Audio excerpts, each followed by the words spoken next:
wasaaradda caafimaadka dowlad goboleedka Jubbaland ayaa ku soo gabagabeysay magaalada Kismaayo usbuuc baraarujin ah oo markaasi looga hadlayay talaalka warbixin amuurtaasi la xiriirta waxaa noo diyaariyay wariyaheenna Axmed Maxamuud Jaamac. wasaaradda caafimaadka dowlad goboleedka Jubbaland ayaa waxa ay soo qaban qaabisay kulan loogu magac daray toddobaadka talaalka oo bulshada iyo qeybaha kala duwan loogu wacyigelinayay qaadashada talaalka iyo faa'iidooyinka uu leeyahay. waxaa ka soo qayb galay qeybaha kala duwan ee bulshada iyo ururada rayidka ka dhisan magaalada Kismaayo xarunta ku meel gaarka dowlad goboleedka Jubbaland. madaxda kulanka ka soo qayb gashay waxaa ka mid ahaa xildhibaano ka tirsan baarlamaanka dowlad goboleedka Jubbaland gaar ahaan ka tirsan guddi hoosaadka arrimaha bulshada iyo sidoo kale agaasimaha guud ee wasaaradda caafimaadka Jubbaland. ugu horreyn goobta waxaa ka hadlay agaasimaha guud ee wasaaradda caafimaadka dowlad goboleedka Jubbaland Mudane Idris Maxamuud Xasan ayaa ugu horreyn goobta ka hadlay waxa uu ka warbixiyay faa'iidada ay leedahay talaalka iyo arrimaha la xiriira in bulshadu ay ka faa'iideystaan. waxa ahmiyad wax kale ma aha objective-ka muhiimadda uu leeyahay oo loo asteeyo waxa weeyaan inaan isku imaano oo aan isxasuusino talaalkan maalin walba ciyaalka laga daboodo iyo hooyinka iyo dadka la siinayo muxuu hortiyahay talaal maxaa la dhahaa faa'iidadiisu maxay tahay maxaan dhib muxuu leeyahay dadka qaar baa critic ku ah madaxweynaha Mareykanka ka mid ah Donald Trump wuxuu ka mid yahay dadka caanka ah ee critics of vaccine la yiraahdo talaalka ma ogola dadka talaalka dhaleeceeyo ka mid yahay dad badan oo jira adduunka dad waxa jira fikir khaldan ka qaba talaalka inuu khalad yahay ka aaminsan laakiin waxa ka badan inta aaminsan inuu sax yahay scientifically proved weeyaan oo cilmi baaris science ah baa lagu cadeeyay faa'iidada uu leeyahay marka wax badan kama qaban karo waa intaas talaalka horta fikradiisa guud ciyaalka yar waxa loo siiyo waxa weeyaan sababtoo ah wadamadeena Afrika aan ku noolahay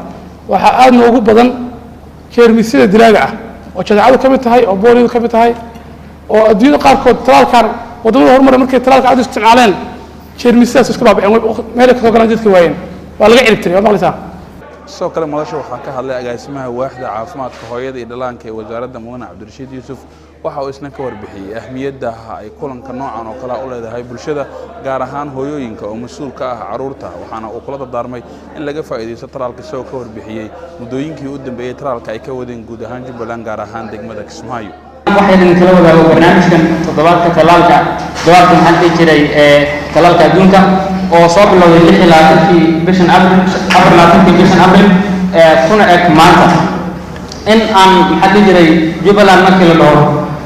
ay hadda laba sano ugu dambeysay aan xusnay 2018 markaan xusnay wuxuu ahaa inaan xaflad wacyigelin la xiriir qabno laakiin markan ay ka duwaneyd oo 24 aan soo bilownay hadda jiray campaign aan ku tagaynay xarumaha aan ku tagaynay maxaa jiray meelaha ay degan yihiin dadka barakacayaasha iyo dadka ritaniska kuwaas oo ay noo suurto gashay inaan ku gaarno dad badan aan talaalka ugu siino waa maxaa jiray mahad iyo maxaa jiray guul aan gaarnay ahayd waxaan u istaagnay ahayd in kuleelka iyo waqtiga hadda lagu jiro. ugu dambeyn xildhibaan Shira Cabdi oo ka mid ah xildhibaanada baarlamaanka dowlad goboleedka Jubbaland ahna gudoomiyaha guddiga arrimaha bulshada ee baarlamaanka dowlad goboleedka Jubbaland ayaa waxa uu bulshada kula dardaarmay inay ka faa'iideystaan arrimaha la xiriira talaalada waxa uu ka warbixiyay faa'iidooyinka ay talaaladu u leeyihiin dhallaanka iyo dadka waaweynba. talaalku marka koowaad daaweyn maaha waa ka hortag wuxuu ka hortagaa dhammaan cudurrada markaas aan qofka aan qabin oo jeermiskaas